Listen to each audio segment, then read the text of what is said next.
Hi there, welcome to Graham Anderson Storyteller. Thank you for choosing to listen to my poem breakdown once again. I appreciate anyone who gives me their time. Time's valuable, so thank you. This poem I wrote a couple of months back. I honestly got up one Saturday morning and it was the worst weather I had seen in years. And so I sat down and I wrote this wee poem, and it's called A Perfect Duvet Day. I'll read the poem first and then I'll give a quick breakdown on it. Rain pours down on this blustery day, lashing hard against the houses. Wind whistles and howls while toppling bins to the weatherman's announcements. The River Clyde swells unusually high to a somewhat awkward beat. The weather today will change the plans of many who'd planned to meet.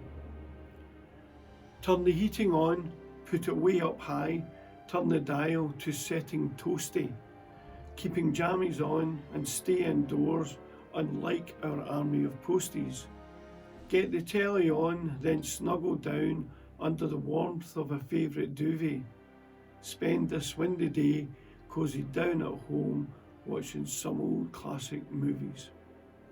So that's it. Very simple poem. Not a lot to say really in terms of it's pretty descriptive in what it does, but I will, I'll go over it quickly. Rain pours down on this blustery day, lashing hard against the houses. As soon as I woke up, that's all I could hear. The noise was more extreme than normal. Wind whistles and howls while toppling bins to the weatherman's announcements. So as I got up and I looked out the window, all the wheelie bins in the street were all toppling over. It was that bad. There was bins blowing down the street actually. And in the background on the TV, the weatherman was announcing how bad this was going to be. The River Clyde, that's where I live, near the River Clyde in Scotland, swells unusually high. Now, it can be quite a choppy river, and a lot of people think of the river's just a wee thing. This is more like the ocean, the River Clyde. And it was peaking and troughing, white horses. The water was blowing up the way towards the clouds. It was so bad. And I said it was also swelling unusually high to a somewhat awkward beat. The waves were not their normal formations. They were battering, going back and forward. It was really quite dramatic. And I put the weather today will change the plans of many who'd planned to meet.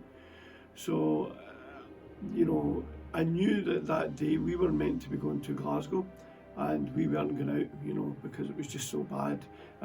Most people in Scotland can go out on a rainy day and not bother about it, but there's some days that you take exception to.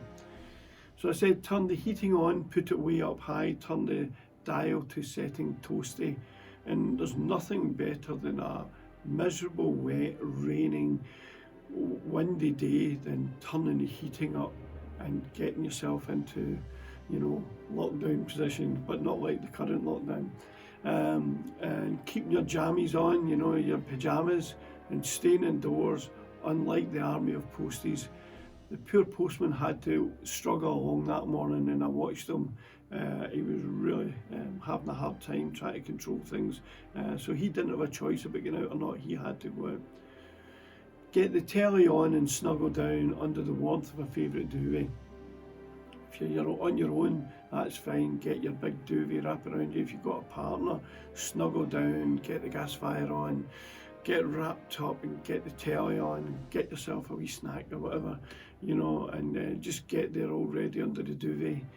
And then I said here, spend the windy day cosy down at home, watching some old classic movie. One of the favourite pastimes years ago when my wife and I were first married and we lived in across the water, is we used to finish early on a Friday. And as you know, Scotland, it rains a lot. And one of our favourite things was, on a Friday afternoon, if it was pouring the rain, we'd rush home, we would turn on the gas fire, we'd get a duvet, and we'd put on an old Bette Davis film or Spencer Tracy or Casablanca, something like that, you know, and we would just go through all these old Orson Welles films and everything that was considered a classic movie back there, whether it was a Maltese Falcon or, you know, any of them, and we knew all the actors, and these are that was my thing about an old classic movie. But to someone today, you know, a classic movie might be Bruce Willis doing Die Hard, or it may be Star Wars or whatever. But to us then, it was all the old black and whites which we loved, especially things like St. Trinian's, which would give you such a howl. Okay, so thanks for your time today. I appreciate you listening to my poem. If you know anyone that you think that could help, please pass it on and share it to them or with any of your friends. I'd appreciate that. The poem breakdowns I give out on my newsletters first. So if anybody's interested in receiving these in advance or before I post it on Facebook, you can sign up for my newsletter. Also, anyone who signs up for my newsletter gets my free ebook, which has got 180 pages full of poems, stories, limericks, just an assorted range of things I've written over the last year. I appreciate every share. It makes a difference, it really does. It helps me to find an audience of people who like the type of things I write. So thanks once again, and I'll see you in the next video.